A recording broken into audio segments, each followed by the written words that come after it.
Good afternoon. Welcome to the April 27th Historic Preservation Commission meeting for the City of Glendale. Today, our chair, Stephanie Landrigan, couldn't be here, so before we can officially begin, we need to have a motion from the dais and then a vote to elect a temporary chair for the day. Do I have a motion? I'll make a motion for Mr. Adrian since he's second in line. He's in line to be the chair. And a second? Second. Okay. And roll call. And motion made by Mr. Mardian? Yes. Yes, okay. And seconded by Mr. Amirian? Yes. Okay. Commissioner Stefanian? Yes. And I guess Commissioner Adrian? You'll be okay, the yes. chairperson. I shall. Okay. Try. Motion carries 4-0. You actually need to move. I do. Make sure you bring your tag with you so nobody mistakes you with Stephanie. They call me Stephanie. All right. Oh, goody, goody. Okay, well, here goes nothing. I'd like to welcome everybody to the to our commissioners' meeting. First order of business, we need a call roll. Do we need a roll call? Oh, roll call? No, I guess we do have roll call. Or should I do roll call? I think we Sure, just did. I'll do roll call. Okay. Okay, Commissioner Adrian? Here? Commissioner Amirian? Yes. Here. Commissioner Mardian? Here. And Commissioner Stefanian? Here. Commissioner Landrigan is absent. Thank you. Okay. Next order of business would be the approval of minutes. Now you have to read number 2.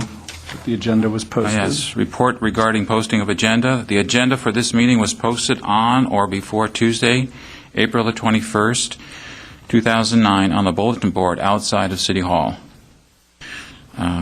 Approval of minutes for March 23rd.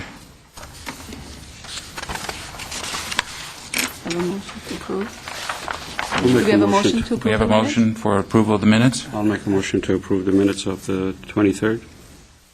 Roll call. Second? Seconded by?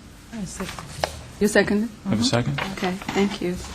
Okay, motion made by Commissioner Mardian, Yes. seconded by Commissioner Stefanian.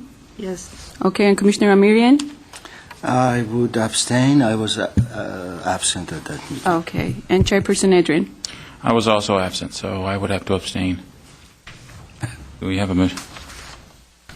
Would that be your My Robert's rules are not as in order as they could be, so I'm not sure. I believe we're going to have to carry that over then for the second Following next next meeting. meeting. We need a majority Okay. since we have Of a the 2-2 seated vote. So commissioners, right? Okay. Okay. All right, so we'll hold that, They we'll continue hold that to in next- abeyance till the next meeting. All right. Next, circle. Okay. Item number 4, oral communications. Discussion is limited to items not a part of this agenda. Each speaker is limited to 5 minutes. The commissioner may question the speaker, but there will be no debate or decisions. You should have one card. Are these the cards I need to talk about? Is this right? Yeah. So we have 3. We have 3 speakers. No, you Oh, excuse me. We just have the one oral communication. Okay, we have a Miss Arlene Vidor. Vidor, excuse me. Would you like to step to the podium, please? Hello. My name is Arlene Vidor. I'm representing the Glendale Historical Society, and I have a couple announcements today that might be interesting to you and the viewership. And they're actually, I think, posted on a set of slides here. But the first one is an event that we're sponsoring on April 30th, this coming Thursday, from 7 to 9 p.m. And the topic is how to get your property listed on the Glendale Register of Historic Resources. And we have a couple of very esteemed speakers. Mr. Jay Platt is the primary speaker who will be talking on the subject, and he will be accompanied by Mr. Tim Gregory, who is the building biographer, somebody who does historic research on houses for a living. So what you see there is an announcement, and the venue, we are very fortunate to have a historic landmark house as the venue for this workshop, Wellman House, which is at 1428 Imperial Drive in the Royal Canyon area. And, of course, for our members, this is a free event, but we're asking for a $10 donation for anybody that would like to attend. Or they can join the Historical Society and come for free. So this is April 30th, and I'm sure anybody who's interested in historic landmarks or landmarking will want to join us. And then the second event I'd like to announce is a really big and special event that we are going to sponsor on June 14th, a Sunday, from 5 to 8 p.m. And we are very lucky to be able to give ticket holders a taste of old California at Glendale's historic Casa Verdugo restaurant. Now, some of you may not have heard of the Casa Verdugo, but in its day, in the early 1900s, it was like the Sardi's or the Spago or I'm trying to think of the most famous restaurant in the world, but whatever that is, the Casa Verdugo was California's version of that.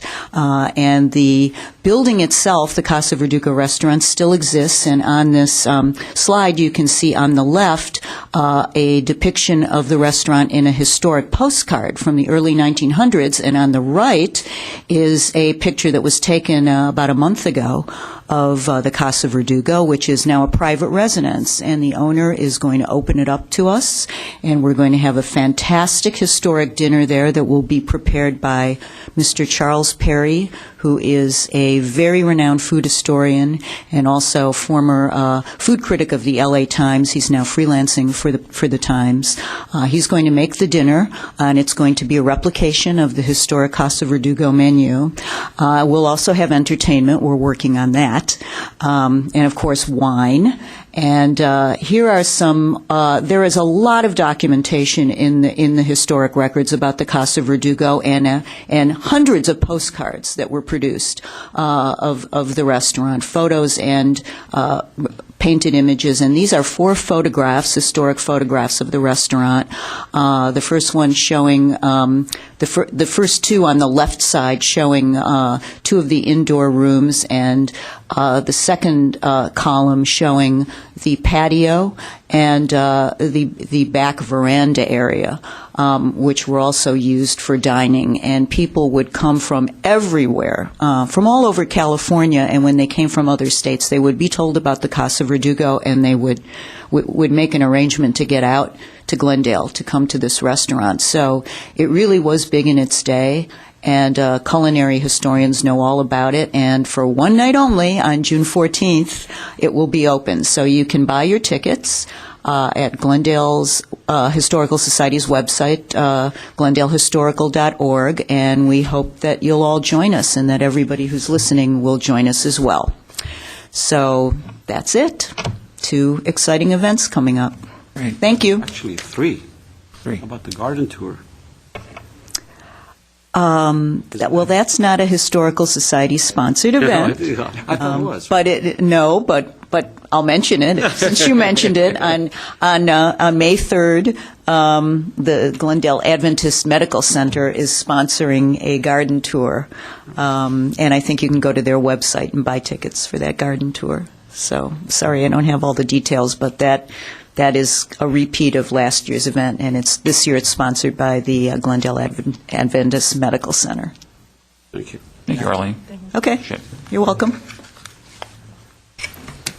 Okay. We have no one else for oral communications, so we'll move on to item number 5, old business. And we do not have any old business, so we'll move on to new business. Okay.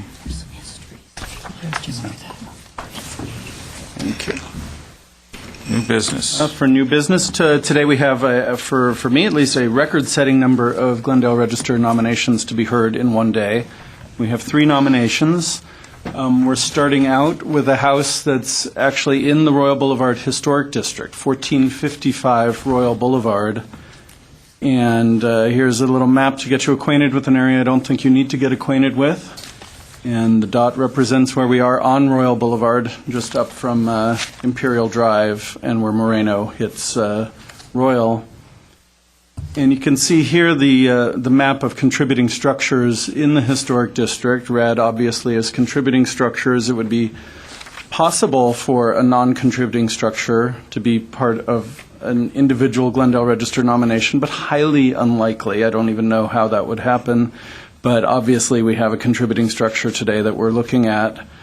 And here we have the house. The nomination has given it a name, the McCall's House, which staff is recommending that we continue our tradition of naming houses that have a very specific association with either an event or person or something else. So our recommendation is that we would call 1455 Royal the McCall's House. It was built in 1936. It was actually designed by the architect of the building that we're sitting in today. Obviously, there was a several-decade time lag between the two buildings, but it certainly shows a versatility of style and ability. The building was, well, actually, here's another view just to show you. The French Revival style is one of the styles that we see intermittently throughout Glendale. It's certainly not common. There are a couple of other examples of it, but none as high style, I would say, as 1455 Royal in the Royal Boulevard Historic District. One of the key features of this style, besides kind of having a very kind of a plain rectangular massing without a lot of articulation, are these three eyebrow dormers that you see on the front facade that also repeat on the side facades, where you have a kind of a segmental arched dormer that just slightly projects above the cornice line that kind of breaks up that linearity and gives it a nice kind of up and down rhythm in a very subtle way. This house is particularly interesting because it represents a time when Royal Boulevard was going through a transition. And if you remember when we were looking into the history of Royal Boulevard, it was originally developed by the Haddock Nibley Company in the mid-20s. The Depression kind of knocked them out of business, and the neighborhood didn't really develop much until we were coming out of the Depression. In 1935-36, a company that named itself Historic Rosmoyne Inc., or Rosmoyne Village Inc., bought the entire development and started redeveloping the properties. What had once been intended to be a Spanish village then started deviating from the Spanish norm that we see in the earlier houses on Royal, and this is one of the first houses that kind of represented that shift, so it's important for that reason.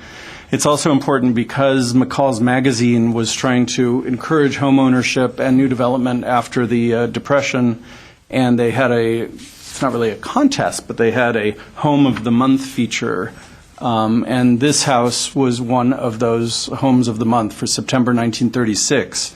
It was one of 5 that was chosen around the country. So Glendale was one of 5 cities in which a McCall's house similar to this was going to be built.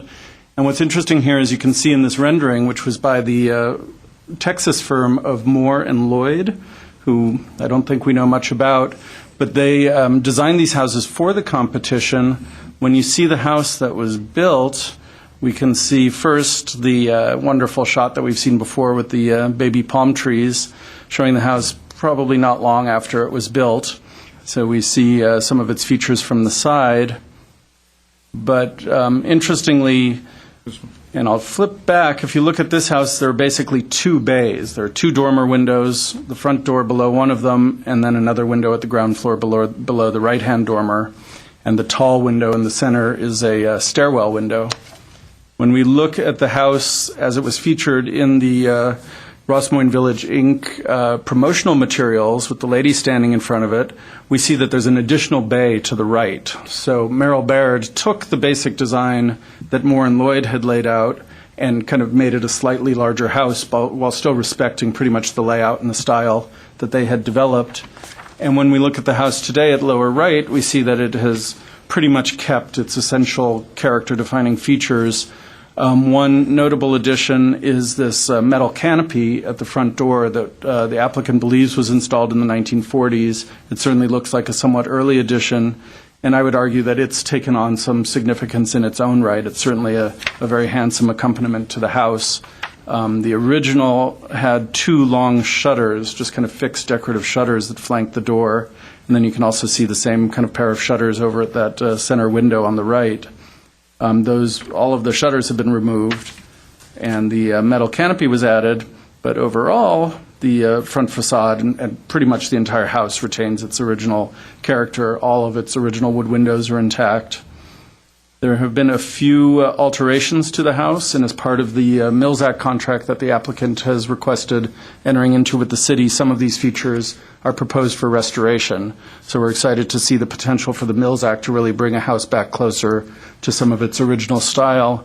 Sorry to jump back and forth so much, but I wanted to show you the garage. If you look at the circle at the upper right, you can see the original detached garage had a peaked roof that pretty much matched the roof line of the house. And I think you guys have seen plenty of these garages where the style of the garage was very similar to the style of the house, even though it was an accessory structure. And the applicants are proposing to restore that roof, which was taken off the garage at the time of an addition that was made in the 60s. And you can see a little bit of the addition is visible from the street, basically linking in the lower right photo, linking the house to the garage. You see more of the addition from the back of the house, but none of that part is visible from the street. Put these slides in a funny order, but in this photo above the garage, you can see that there is another structure at the very back of the site. So we have a hillside site, and kind of at the top of the hill at the rear of the lot is a second structure that we don't know the date of construction of. The applicants found some interesting kind of nails and some materials that might suggest an early construction date. To my eye, it's also an early structure, but we really don't know the time period. We don't have a building permit for it. It could predate the house, but we don't know. The photo where we saw the garage, this area of the lot is just outside of the photo, of course, so we can't see if it was there or not. It's definitely a structure of interest, and it's proposed to be part of the nomination for the site. This shows you the addition that linked the rear of the house to the garage. So it's a very simple construction. This was designed, and I believe I'm correct, this was Claire Earle. And Claire Earle designed the Daly House, which was a modern house from the mid-50s that has been designated last year. And you can see this canopy that covers the patio pretty much was once stretched across the back of the house. So the addition took out about half of that canopy, but we still have half of it, and that appears to be an original feature to the house. In reviewing the nomination, we thought that the house is an excellent example of French Revival architecture, one of the best in the neighborhood, and that it really does have some excellent attention to the details of the style and the materials and the workmanship we'd expect from a really fine example of a house like this. We think the house is also of special interest because of the connection with McCall's magazine. And back when this was opened up as a model home, 50,000 people came through in a fairly short period to look at this house. So it was a very successful promotion for Ross Moyne Village, and it really got a lot of people looking at the future of how houses were going to be developed. We have an interesting quote, if I can find it really quickly, from the promotional materials that called the house one of Southern California's loveliest demonstrations of the practical and beautiful in modern home design. So it's important for us to remember that houses like this in the 30s had a lot of interesting features that were considered modern, even though when we look at the house today, we think it has a more historic style. One of the most interesting things on this house is that the living room was pushed to the back of the house rather than at the front. So it really created that kind of California indoor-outdoor floor for the kind of communal social spaces in the house flowing out into the open space in the backyard rather than overlooking the front yard, which is less private. So that is the end of the presentation. The applicant, Greg Grammer, is here if you have any questions that aren't for me. Would the owner like to come and address the commission? Hi, yes. My name is Greg Grammer. I'm the owner of 1455 Royal Boulevard, and I don't really have anything to add. Just like to thank the staff for the outstanding job they did in putting together the report and the presentation this afternoon, and I'd be happy to answer any questions. Any question? I have. Do you have a question? I don't know. I just have one. Jay mentioned you plan on going back and putting a roof on that, or it's not really a detached garage any longer, is it? It's an attached garage in the back. Correct. What's your time frame on doing that? Yeah, we did include that as part of our Mills Act application. I believe in the application, the next 10 years, I think, we had indicated things that we would do to the house to maintain the home. And I believe it was searching. 2012. 2012, Yeah. reinstall or reconstruct roof over the By garage. 2012, then. Yeah. And if you look through the package, there's a very impressive list of work that they're proposing gradually over the coming years. That would probably be the most noticeable, I imagine, from the street. So. I had a question, Mr. Chair. Yes. I want to thank you for bringing this application on. I just want to first say that because I've known this house, I've seen it at the tour, and I was waiting for it to come. But one question I have is the guest house. That's why I asked Mr. Platts to give us the building permit.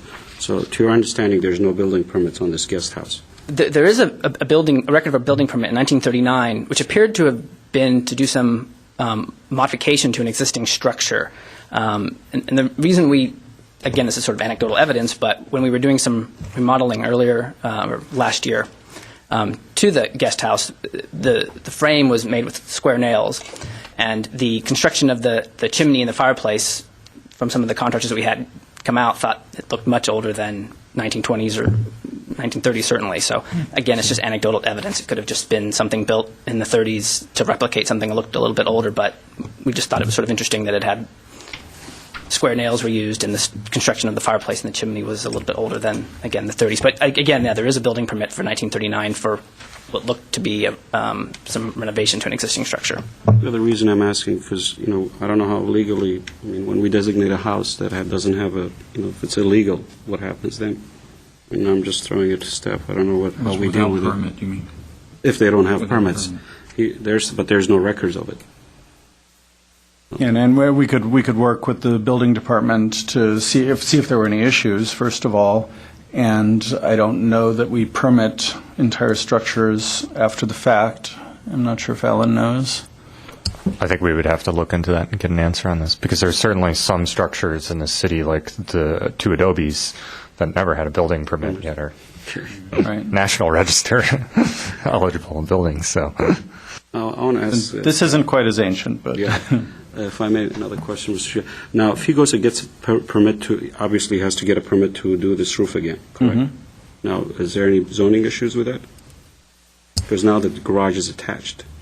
in terms of pulling the permits for Permit for the roof. putting on the garage, 'Cause that's- off the top of my head, I don't know, because we'd have to look at where the building sits relative to the setbacks and those sorts of issues. yeah. The other issue there is the original roof space, the attic space over the garage wasn't occupied, and I don't think it would be proposed for occupation. So it would really be a roof remodel rather than an addition of square footage, so. But was the garage added under a permit? No, the garage is original to the structure, and the roof was taken off at the time of the permitted remodeling in the 60s. If I may, Mr. Mardian, if you recall, I think it was Chairwoman Landrigan brought this up when we started talking about historic districts and doing work on structures in historic districts, and the prospect that there may need to be variances in order to maintain the historic character of certain structures, particularly the garages, which he was asking about. I think I brought that question up when Cottage Grove came in because there was Okay, yeah. And so in this case, we'd obviously, when they were to come back to do the work in the garage, we'd have to look into that and The follow reason the I'm asking, I process. just don't want him to run into obstacles if he's going to do that. And I hope I want it to be a priority for him to do the roof. Well, if for some reason he's not able to accomplish the roof, will that jeopardize the remainder of the property? As far as the nomination goes? Yes. Well, we're nominating it, and if you choose to vote to designate or recommend designation today, it would be for the property as it stands today. The Mills Act is a wonderful process that allows us to bring houses incrementally closer to their historic appearance because we're offering the property tax reduction to the owners. And we can build that into the Mills Act contract, and when that contract is signed, if the owner violates the actual conditions that we write into it, there's a substantial penalty involved. So there's a strong incentive to make sure that happens. If there were a conflict that we can't anticipate right now, we would, of course, take that, into consideration and wouldn't force someone to build an illegal structure So based on the in other words, contract. the roof is voluntary on his part. to reinstall the roof? Well, ultimately, it's voluntary, but when we write it into the Mills Act contract, it will become something that there's some legal force to make sure it happens. Okay. And let me just back up and just clarify what you said before, Jay, was that the roof and the garage was all built at one time with the house. Right. Okay. One last question. Go ahead, Mr. It's a question Yes. from staff. Let's assume after 2 years, before 2012, they sell the house. The new owner is obliged to carry. Yeah, the Mills Act contract runs with the property. The new owner, as part of the escrow, would be, there would be disclosure that this contract exists. They would have to make a decision based on that. Okay, thank you. Any more questions of the applicant? Thank you very much, Mr. Grammer. Thank you very much. Thank you.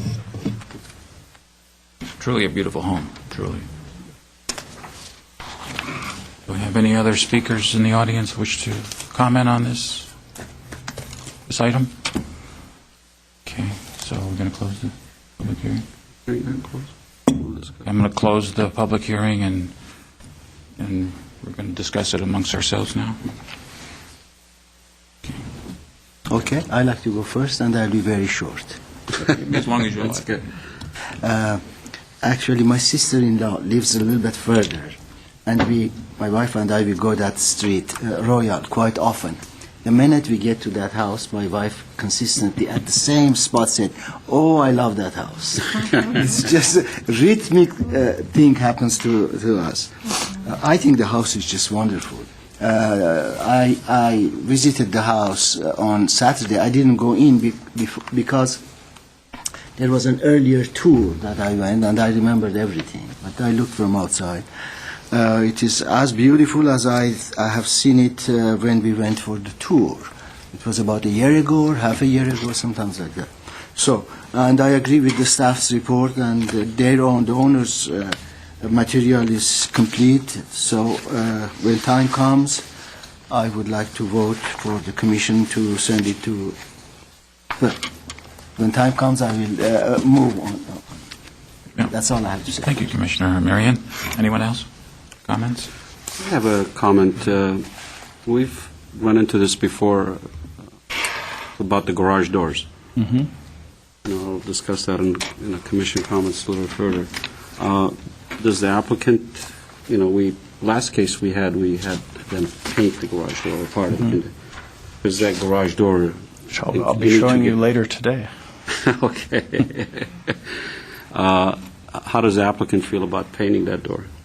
You can reopen the hearing if you'd like to check. I'll double check to make sure. What The is garage door. What's that material? What's the material of the It's garage door? a roll-up metal door. The metal door? In the Mills Act contract, there's a proposal for exterior wood trim painting. I'm not seeing anything specific to the garage doors, but we could certainly make that a condition, as we have done on a recent designation, that as part of the contract, we expect that the garage doors will be painted a more appropriate color or changed out. In this case, I don't think the garage door itself is a problem. It's a modern door. There's no denying it. It's a very simple design. And the question here is, it is set back from the house. The trim on the house is white. Very often the garage door color is going to match the color of trim on a house. So when I was thinking about this and writing it up, I wasn't sure that we actually needed to make any changes to it. But of course, you can comment, and we can take that to council as a condition for the Mills Act if you'd like. I looked at it actually a couple of times, and I know it's white, and I just thought maybe it's not necessarily the color, or if he's going to have a program doing work on the house, bring it up to something that blends in with the house, since he's going to do the roof on it. I don't want to make conditions all over the place trying to designate a house, because I think we will be getting ourselves in trouble all the But No, I think the applicants historically, and then also through the proposed alterations in the Mills Act, are showing a strong interest in, really keeping this place up to the highest level. So, Mr. Chairman? Yes. As far as I am concerned, the garage, you have to make an effort to see that. Right. You know, it's sitting It's not- further back. I would not ask the owner to paint it. I think it goes very well with the color of the windows, window trims and whatnot. I'm comfortable with it. I'll just, Let me ask, do you have anything to say right now? Well, since they agree upon just making the improvements over the garage, I don't have any objections, and I would love to see that house being elected, because it's a beautiful house up in the front, and you can hardly see the garage and they agreed to just do all the work that it needed to be done. Okay. I take it you're kind of in favor of this property. Oh, yes, I... All right. If we're going to talk about the garage, did you have a color in mind? the color was one, it's just I thought maybe the garage door should be in keeping with the style of the home, which are traditionally wood. So you're talking more the material of the door than the Material color of the door, door. but I'm not going to force him to do that since he's going to do the roof. I just thought maybe That would if he be- has a work program, he might think about that. Because I certainly love the house, and I've seen it several times. It's one of my favorite houses. I drive by this house very often. And, and I love these cornices, which are gutters, too. I don't know if you noticed that. These are details that you cannot duplicate today. No, it's a beautiful home. I did go by and I parked right in the driveway and looked at the house. And I appreciate what he's done to it so far, and he's kept it very well. I just thought he can step up the bar a little bit and go further, but I'll leave it at... Well, maybe we can bring the applicant back up to the podium and ask him what he thinks of the garage door. To reopen the public hearing. Oh, yes, I'm sorry. I'm going to reopen the public hearing. Yeah, we'd be more than happy to work with staff, and, when the time comes to replace the garage door, it's not going to last forever, and I certainly plan on being there for a long time. So, we'd be more than happy to work with staff in finding a more appropriate garage door when the time comes to replace it. Would you go as far as painting it if necessary, repaint the garage door? I think the color works as is. It's sort of in keeping with all the wood trim is the same sort of off-white color, but if the commission is not happy or satisfied with the color, then certainly be willing to work with staff and the commission to find a more appropriate color. But I'll pull my comment back for the color. Just, if he's going to do the change of door in the future, I have no issues with the color at this point. All right. I think that's a good compromise then. Okay. Thank you. I'm not going to get into color. Good. Close the public hearing. All right. So, Okay.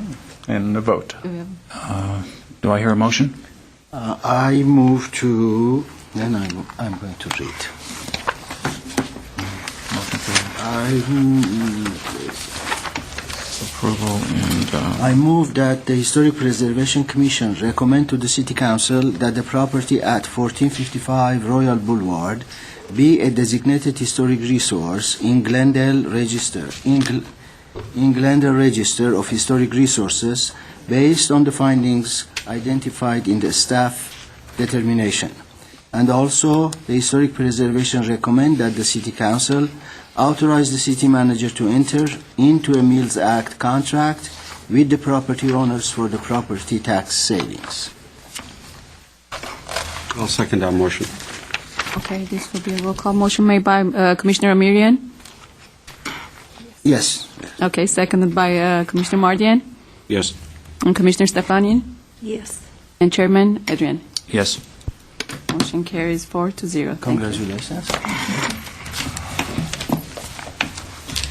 Okay, moving right along to item 6B.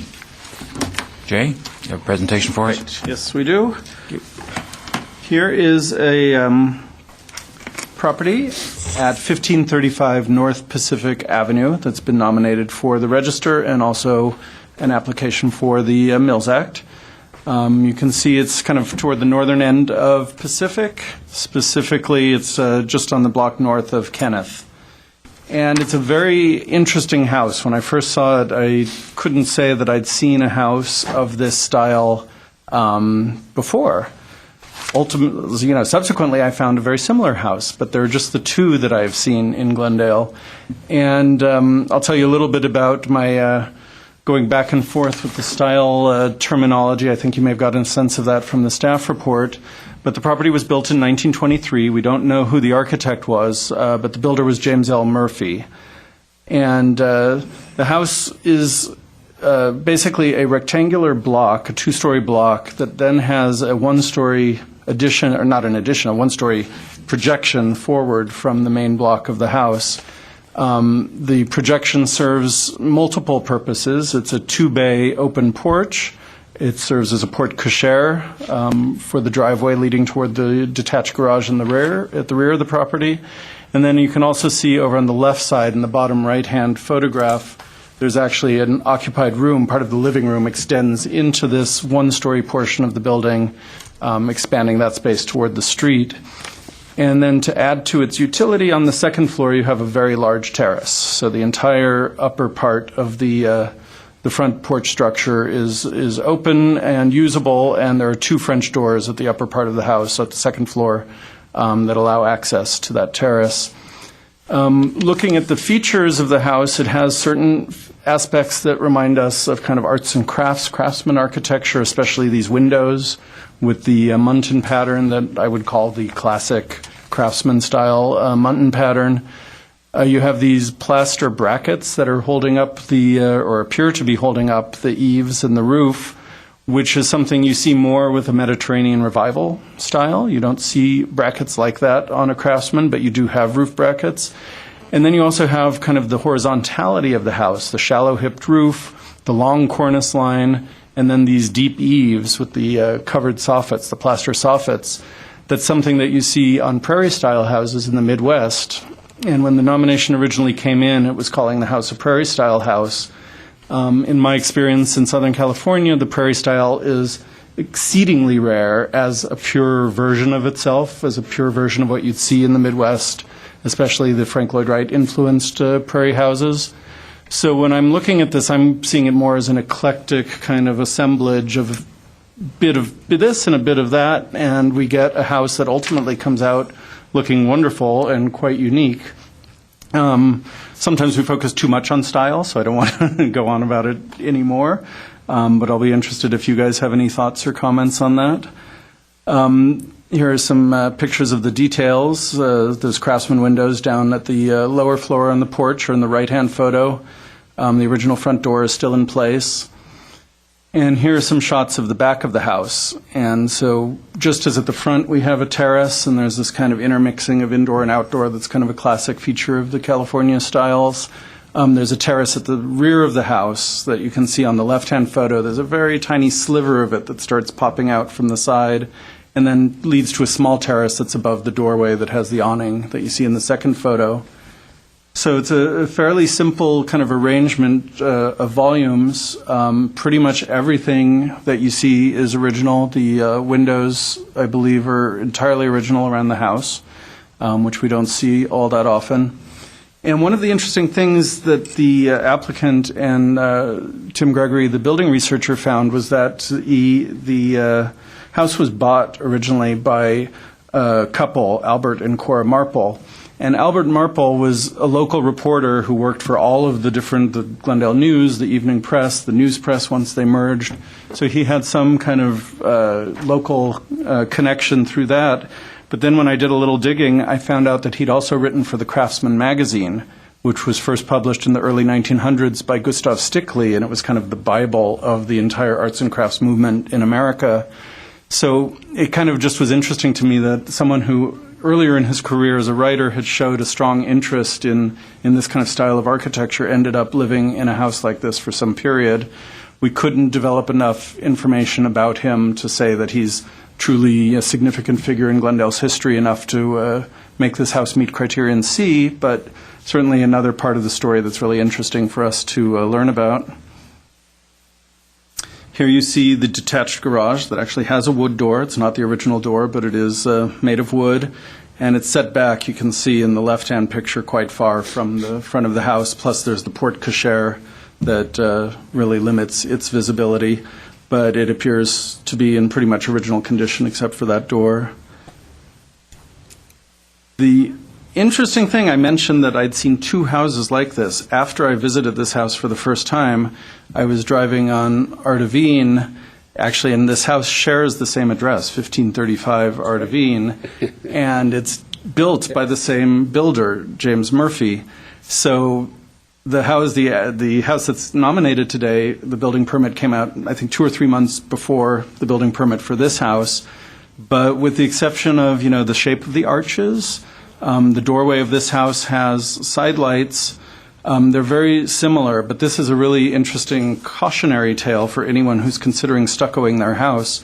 It's hard to tell maybe in these photos, but as soon as I looked at this house, it has a fairly recent, very rough textured stucco job that just totally detracts from the overall character of the place. The house on Pacific has smooth stucco finish, which would have been typical for the time and the style of the house. And it's really unfortunate to see something like this. It's still a lovely house, obviously, but I think just a simple thing like a stucco job could be the thing that makes one house eligible, possibly, and one house not eligible. This house was in the Cumberland Heights survey area, so at the time of that survey it was identified as Mediterranean Revival, so it kind of shows that, this whole stylistic naming game is a little complicated and sometimes not so meaningful, but certainly sort of fun. So, based on the review of all of the information, staff felt that this met both components of Criterion D, that it's one of the best remaining architectural types in the neighborhood, certainly a fairly rare specimen of its type. And then when we look up close and we see all the original windows and the quality of the design, it seems to meet the second part of the criterion also. And that is the end staff presentation. I missed the, Jay, what was the style that you gave this? Well, I'm going with eclectic. You went everywhere from craftsman to eclectic? I'm going with eclectic with an emphasis of arts and crafts, Mediterranean Revival, and possibly prairie style. Believe me, I was confused until this morning. I know the feeling. Thank you, Jay. Appreciate that. Chairman, I have a question from Jay. Yes, go right ahead. When we say remaining architectural types, are we also saying remaining architectural styles? Well, it's or what do we mean? Someday when we decide to revise the ordinance, that's an issue for me because style and type are very different. Type would tend to be single-family home or two-story single-family home. And I think as I interpret this, we're thinking more in terms of styles and just what's represented. It would be a combination, I think, of style and typology. But I think that is a little tricky, the wording of that. So. Okay, now, in our made-up vocabulary, eclectic also is a style, or what is it? To me, it's kind of a catch-all for houses that have noticeable influences, where you can actually name the influences, but not a single one of them kind of rises to the top, where you can say it is a Spanish colonial revival house. We have a lot of trouble with Spanish revival and Mediterranean being styles that people are using, kind of intermixing them. The great thing about architecture from the 20s and 30s, especially in these kind of Mediterranean and Spanish kind of idioms, is that they're completely eclectic. It's amazing how skilled the architects were at taking this kind of kit of parts and putting them together in these compositions that make each house look almost completely unique, even though we can sort of say, oh, well, that's, whatever style we name it. But for me, eclectic reflects that this house is a little more complicated. Most of the houses that we look at, we can pretty much single out a style as the dominant one. Yes. Okay, thank you. Mr. Chair, I have a question to Jay. I'm glad you showed that better picture on that Ardevine house. Go back to that one. Because on the survey, the house looks different in the color and the stucco treatment. You're telling me that this stucco treatment has changed recently? Yeah, when I looked at that, I couldn't tell for sure that the stucco had changed since then. Because I actually went drive by. But the color is definitely different. These homes are duplicate, exact duplicates. And I do agree with you, it's intact. When I first looked at this house, I said, it has a prairie feeling. And after I read the report, and I was kind of and still up to this morning, I know the house is intact, very well intact. The windows, everything is there, and I compliment the applicant for the garage door choice. But I still have a question on the arches, because I looked at the arches closely. There must have been some alteration done to those angle arches. I lived at 634 Kennett Road for many years, and I've driven by. I don't remember exactly what I've saw before, but I don't think that existed there in the past. Okay, Mr. Chairman, are we in deliberating now, or? Well, I'm still in question. I'm just questioning. And then, and we haven't heard from the applicant yet. Okay, go ahead. Should we do Hear that? from the applicant. Can we hold off? Yeah, I'll hold on. Because I have one speaker who would like to come and speak on this. Is it Heather Victor? I'm the applicant. You're the applicant. You're also the owner? Yes. Okay. Hi, I'm Heather Victor. I live at 1535 North Pacific, and this is my wonderful home. I'm very proud of it. I was born in Glendale, and it would be quite a bit of an honor to have a home designated historical in the city I grew up in.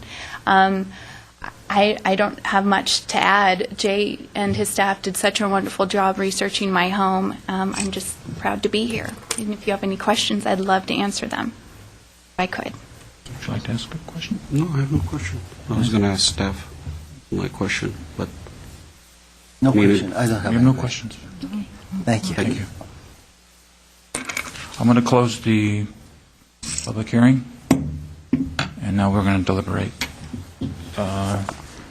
Mr. go ahead, somebody else start. I'll Martin, start. you want to continue with your... I'll ask my question. I just want to make sure staff has checked this detail out. I mean, because when I looked at it closely, it looked like some alteration has occurred to those arches with the stucco work there.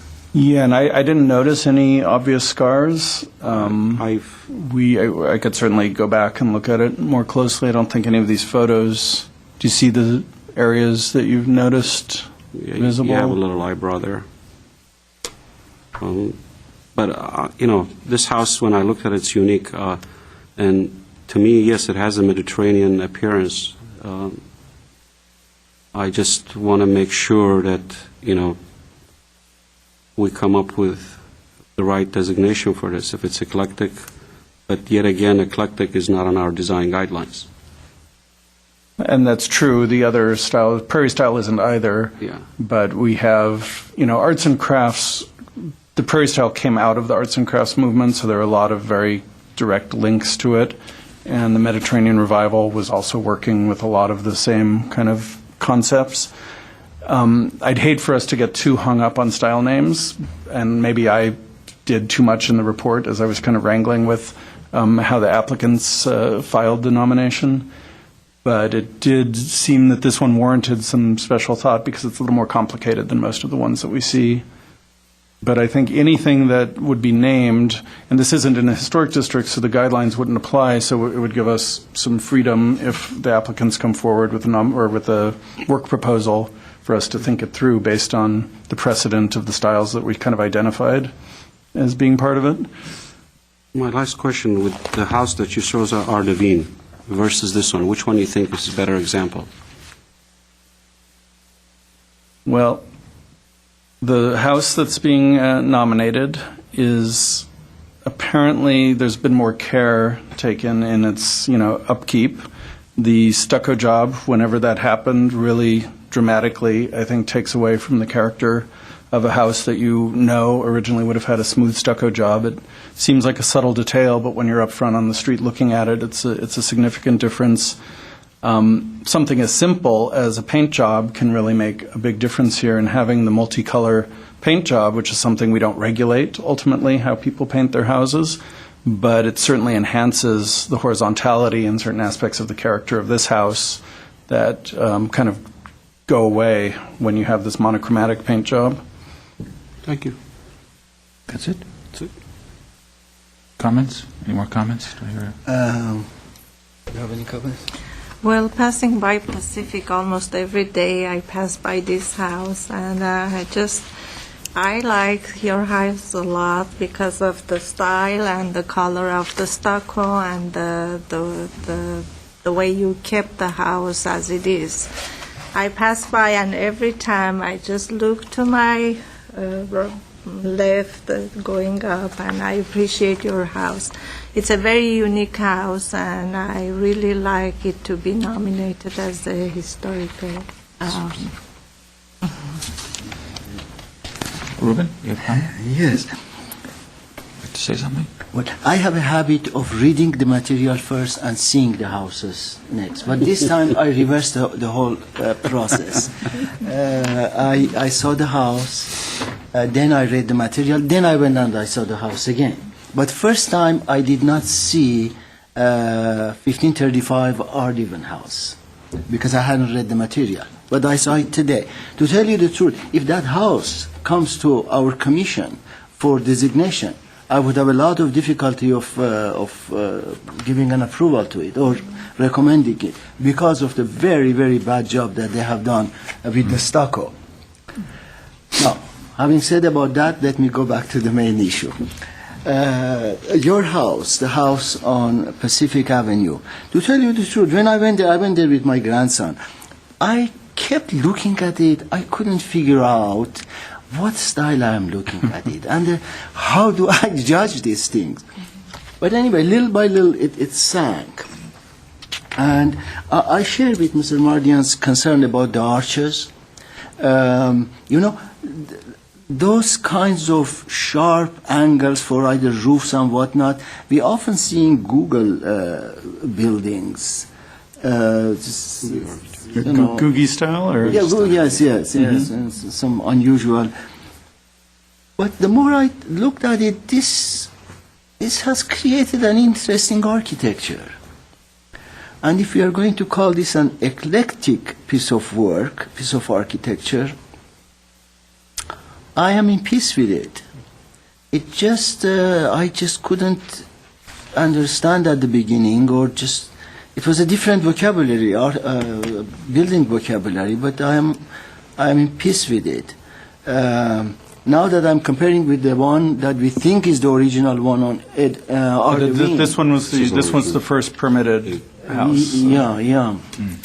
So, and I went in the inside. She was very gracious to allow me to go in, and the inside is very beautiful too. I also looked to see whether I could detect the arches being converted to this pointed arches. I couldn't detect. It didn't jump out at me, Yeah. but it's certainly a possibility. Really so- looked at it carefully. I couldn't see. So, having said all of that, I think the house is very beautiful and very unique. Whether it falls into a specific architectural style, well, it doesn't apparently. And I would just go and just take that responsibility of recommending it for designation. It's just a beautiful piece of architecture and certainly unique. And if you are going and saying that it should be one of the remaining houses of the neighborhood, it certainly is. So, that's where I am. Thank you, Ruben. I guess it's up to me now. I certainly do like it. I'm fascinated with the color. Those are some of my favorite colors. I didn't get a chance to physically visit the house, and I apologize for that. But the photos they're so wonderful. I didn't think I really needed to go by it, but I will.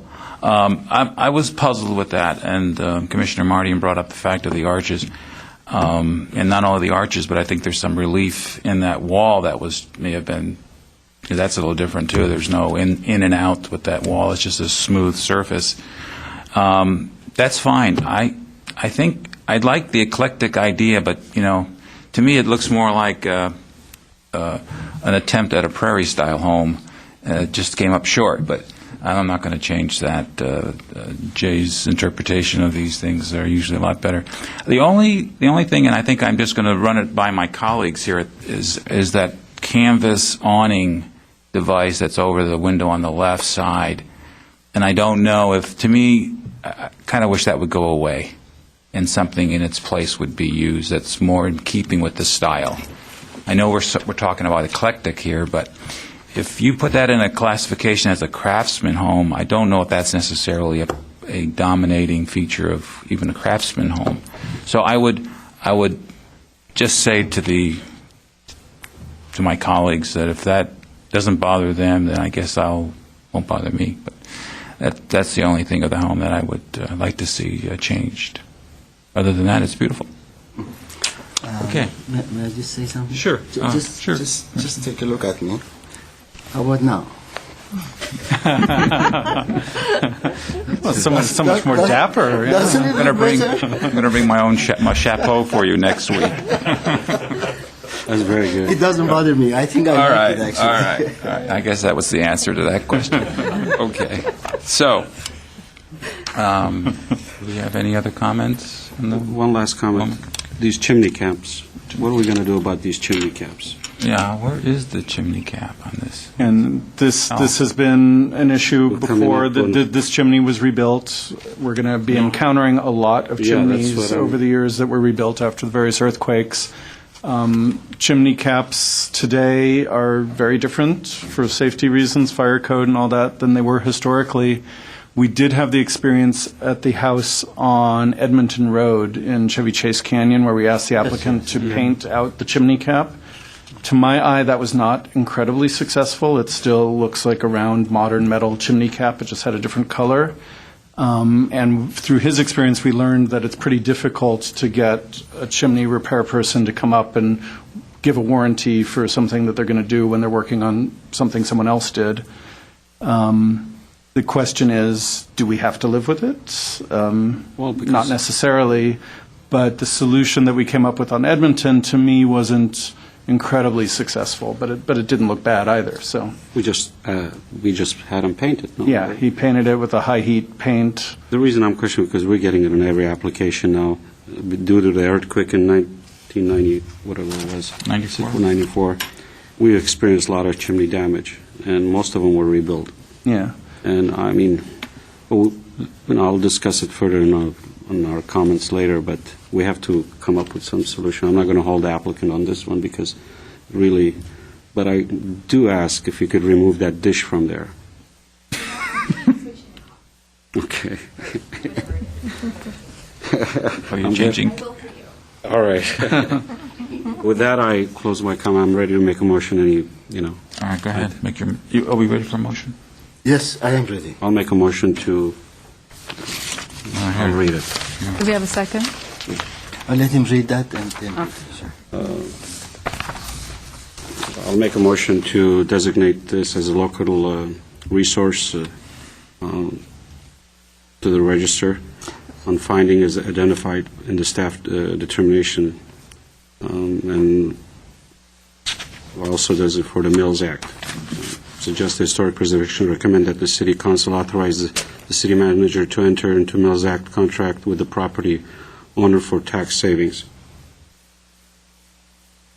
And if I may, just correction, first portion also is for you to recommend the City Council to designate. Correct. Yeah.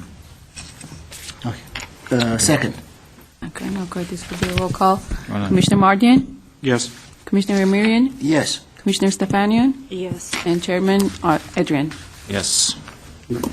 Thank you. Motion carries 4-0. Thank you. And based on Commissioner Amirian's recommendation, this will be eclectic with arts and crafts, Mediterranean, and Googie style influences. Yes. Prairie. Yes. Congratulations. Congratulations. What's the cap made out of? Okay, very good. It's metal. It's just with a little event cap. Moving along. You got to cover it up somehow. Moving along. Shall I introduce 6C? Oh, sorry. Let me move along. Oh, do we have a? You want to take a break? No, I just want to take some water. You just keep. Oh, sure. Okay, we're moving right along to in new business item number C, Art Even Avenue. Okay. Jay, your presentation, please. Okay, here we are. We are back in one of our historic districts. So our second Glendale Register nomination for a contributing building in a historic district today. 1675 Ardevine is located where you know the Ardevine Highlands Historic District to be. It's right at the southwest corner of Cumberland and Ardevine. And here you see it in the map from the Ardevine Highlands Historic Survey, highlighted in red on the left-hand map, right at the corner, fairly large lot, fairly prominent visual member of the neighborhood. When the Cumberland Heights area was surveyed in 2004, this house was given a status code of 5B, which meant that it was eligible as a contributing structure in a historic district and also potentially eligible as an individual Glendale Register listed property. When we did the survey update to create the Ardevine Highlands Historic District, the surveyors continued to keep that status code in place. There were no changes to the house in the intervening years, so that initial survey judgment stands today. So that kind of serves as a little background for the nomination, which is of this kind of grand Tudor revival house that was built in 1924. And one of the most interesting things about the house, besides its kind of fairly austere but very dramatic representation of the style, is that it was designed by Alfred F. Priest, who was one of the key, if not the most important architect in early Glendale. Here are just a few shots to show you some of the details that really give it the Tudor revival flair. You have the half timbering up in the gable, and I'll step back. The most important thing probably is this incredibly dramatic roof line with the steeply pitched roof, the asymmetrical composition, the offset gables. And then when we come in closer, you see this kind of, I don't know if it's Jacobean. There's some fancy term for that doorway, I know, that's beyond the Tudor revival, but we'll stick with that style for now. But the asymmetry in the brickwork are especially interesting. Looking at that second floor window being slightly offset from the center of the gable gives the house a really dynamic kind of composition and kind of visual appeal from the street.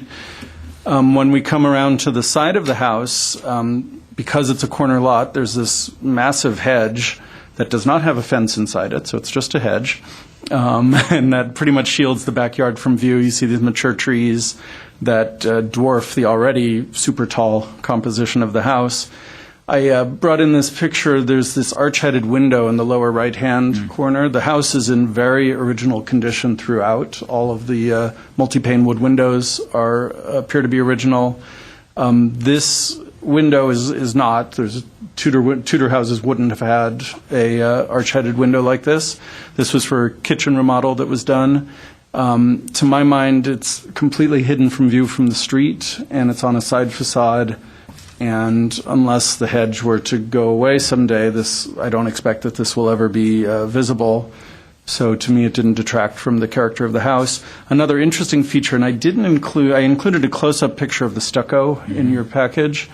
I had never seen this kind of stucco treatment, and I couldn't say for sure that this was the original exterior stucco layer or if it had been redone. But it certainly seems in keeping with this kind of the goals of having a very rustic, very ancient-looking kind of wall surface that you would have in a Tudor revival house, very rusticated, I guess. And to me also, even if that is kind of part of a newer feature, it might replicate what was there originally, and it certainly doesn't detract from the house. And I've seen throughout Glendale on other kind of Tudor revivals varying treatments where you have kind of a rougher textured surface than you might find on some other styles. And here we see the house from the back. The back probably has the most interesting roof line. It's just very complicated when you see it from the backyard. And then you see this two-story caretaker's cottage and garage below that's also original with the jerkin head dormer. And it also has its original wood doors and windows.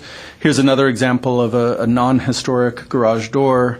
Again, this one's set back from the street, and because this is on the Cumberland Road facade, or the Cumberland Road face of the property, it doesn't really bear any visual relation to the house itself. You never see it in the context of the main house, just in the small garage. So again, to my mind, that didn't detract from the overall character of the property. And then just a word on Alfred Priest, who did a lot of buildings, and I haven't been able to track down the actual buildings. Tim Gregory did the report, and in your package you have a long list of buildings he did, most of them in Glendale, but he was also a regional architect of some importance. He was based in downtown Los Angeles for his office, but he and his wife and family lived in Glendale for most of his career. And up until 1991, a granddaughter still lived here, so it would be wonderful to find out if she was still with us and to learn more about his career. This is the Security Trust and Bank building on Brand Boulevard, which you can see over on the right, is still with us today. It's on the Glendale Register. It unfortunately lost the cornice that you can see in some of the old photos, but this was the tallest building in Glendale up until the time that the Glendale Federal Building was built in 1957 or 59. So a very prominent landmark for decades and decades in Glendale. I pulled a few other pictures he did. Among the schools he did was Hoover High. So here's the Hoover High Auditorium. And this is the, I can't remember. It's the Assistants League now. It's the Kiefer Eyrich Mortuary, which is just a fantastic, eclectic example of all sorts of kind of medieval and Renaissance type architectural forms mushed together in a really lovely building. So, the more we learn about Alfred Priest, I think we're going to find his career to be of pretty serious regional interest. We don't know a lot about his residential architectures, his residential buildings, so this nomination is especially interesting because it gives us a little insight into that part of his career. And because of its association with Priest, going through the various criteria that we can nominate houses under, I felt it met both criterion C for these, sorry, there's some typos in there, but it's association with someone who is significant in the history and development of the city. And then also I felt the house met both parts of criterion D, one of the best examples of Tudor revival in the neighborhood and in the historic district, and also containing outstanding elements of design for that style. That's everything. Thank you. Okay. Thank you, Jay. Appreciate that. Do I have anyone in the audience that cares to speak on this matter, this item? I don't have a card, so I'm assuming that Well, we'll bring one up. there might be one, but then, My name is Brian Davies. I live at 1675 Ardeven. And just as the other people have said, thank you for the consideration. It's a great city, and when you come and see the architecture here, and you have a chance to live through a couple of years of understanding what it's all about, you just cannot imagine anybody messing with some of these homes, and that's primarily one of the biggest reasons that we decided to try to do this, just to ensure that a home like this would remain the same throughout the ages. So thank you for the consideration. thank you. A question. Questions? How long you have been living in Glendale? Since 91, Or 91, so you must over have in the seen, Ross Point area, and then we moved from there off of Cedar Street to this house in 96. you must have seen some houses ruined. Oh, Art even has a couple of I classic shouldn't ones. have said that, but I said it. Okay, thank you. Actually, this house is right next to the Lombardi house, the other corner. Yes. We just doesn't. Okay, I'm going to close the public hearing, to open it to my colleagues now to discuss this item. Who would like to start discussing it? Well, I can start. Ruben? I did not have Why don't you start? time to go and visit the house, inside of the house on Sunday, but I did go and see it on Saturday from outside. I have nothing to say more than just say that the staff has prepared a wonderful report. I agree everything that they have said, and the house is just outstanding. And I'm glad that the owner has decided to come forward and ask for historic designation, and I would be honored to move to approve this when time comes. Thank you, Ruben. Anyone else care to comment? I feel the same Good or way. bad comments?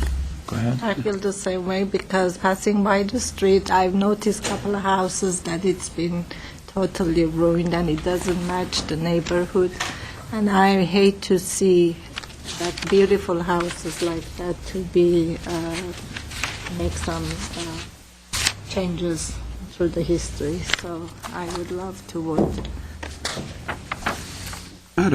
Mr. Chair, I had a question to Jay. You talk about shutters being decorative and original. I'm sorry to ask, but they were not original shutters. Well, maybe I shouldn't have used the word Prefab- original. they're- So, Yeah, they look like. yeah. Yeah, Okay. There's a good chance that there were shutters. I don't know if we've ever seen any evidence. All clean, clean shutter. One I question. shouldn't have called them original. They're certainly appropriate to the style, but generally shutters on the West Coast are decorative because they don't actually hinge and close to protect from the weather. My last question I had before, I think the house is wonderful, and Priest has done several buildings in Glendale. I have no question about that. And actually, I've toured Pasadena Showcase. He's done a couple of, if you want to do a little research here, he's done few houses in Pasadena. I think both criteria deserve this designation. But one question I had, Jay, is that addition, the breakfast nook. Do you think that's an addition? If you go back to the other pictures? Yeah, that. Yeah, and I think the applicant could speak to that better than I could. We were looking, when I tour the houses before the hearings, we're kind of looking to compare interior moldings and casework and trying to see if there are obvious places where there are changes. We don't have a permit record for that. The casework. This might be Would you step back? To open it again? in the picture that we received from Tim Gregory, inclusive of, I believe, kind of the original building description. It also had a diagram disclosing how they came up with the square footage, in which they show that section of the home. And that's dated in 1924, so I'm assuming. The reason I questioned it, because even though staff has looked at it, done a wonder, the windows don't match the windows on the house, if you noticed. They have a little detail on the double hung. I'm not going to hold it up because this is a wonderful house. I don't want anything to be done, anything else to it. But I just want to make sure, whatever, again. The windows facing the hedge or in the front? The front. Yeah, and I don't think I have a picture of that. Yeah, you don't have it. Yeah. I just don't want it, we're designating these houses. Some have records, some don't, I just want to make sure that we're doing the right thing. Yeah, and I was going to say, sometimes when we look at these building permit sketches, they're so sketchy that I don't have complete trust of them. This one is so good with measurements for every Right. face that it gives me a little more, reason to believe it. As long as staff is comfortable saying that it's not illegal, I'm okay with that. But as far as the house is wonderful, and I'm ready to make a motion anytime my colleagues are ready. All right, thank you. Thank you, Commissioner Mardian. Could we go over to the front slide? Sure. For a moment. Just wondering why there's no shutters on that center window. Is there a reason? Probably the right-hand shutter would come really close to the gutter, the rain leader coming down. It's too far offset. Yeah. Okay. It's an interesting question, whether they would have been there. I think if they weren't there, what's already a fairly austere-looking house would look even strangely so, and it seems to fit with the style. It would be one of those great things if we just stumbled across one of those old photos like we've recently seen for a few of our houses. But No, it's a beautiful home. And it looks so well kept. Who's your gardener?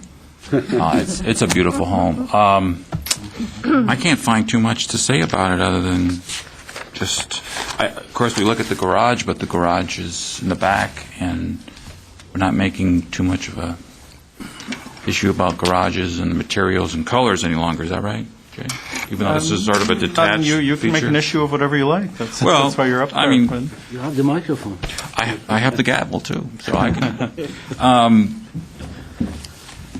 well... But in this case, the garage seems different than some of the other ones we've looked at where we were a little more concerned. No, it's a beautiful home. I think it's... I can't think of anything else to add, except thank you for bringing it in, and thank you for your supporting the neighborhood this way. Appreciate that. Okay. So can I make a motion? Would someone care to make a motion? Yes, I would. I move that the Historic Preservation Commission recommend to the City Council that the property at 1675 Ardevine Avenue be a designated historic resource in Glendale Register of Historic Resources based on the findings identified in the staff determination. And also, the Historic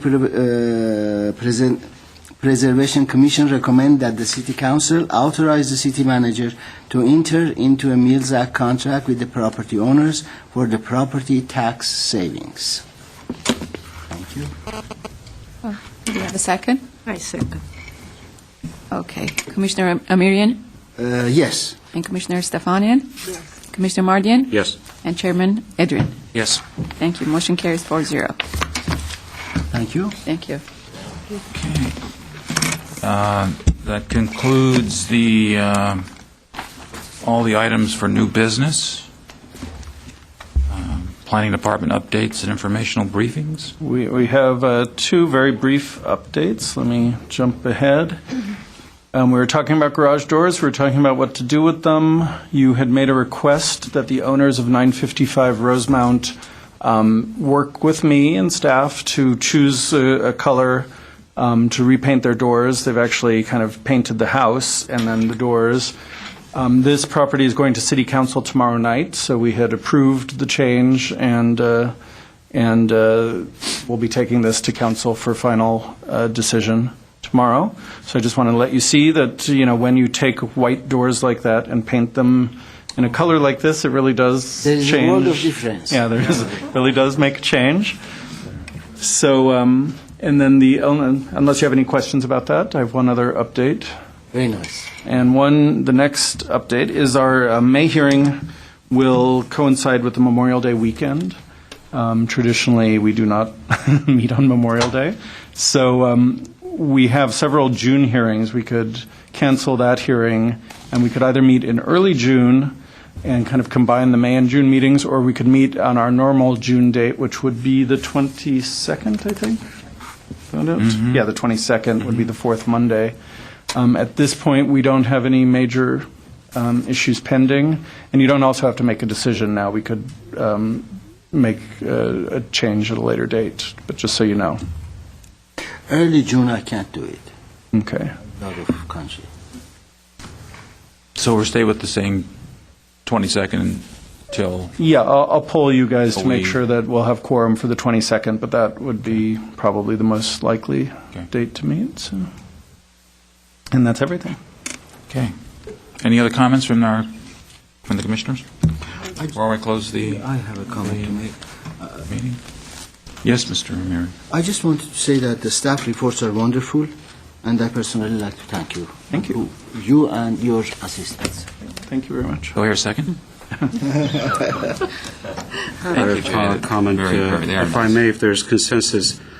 I'd like to have some discussion about the chimney caps, garage doors, and these additions that don't have any permits. I don't know if there's I'd like to have some agendized absolutely. discussion. Yeah, we'll put that on the agenda, and we can. Because especially the chimneys and doors, I mean, we've been seeing it every designation. Well, one thing that I'd appreciate is if you guys, in the interim, until that hearing, if you start seeing anything that you think is a good example or a bad example, we might want to start pulling that together so that we could come up with some kind of real-world recommendations. So. Thank you. Thank you. Good. Meeting is adjourned. Okay. 3:30.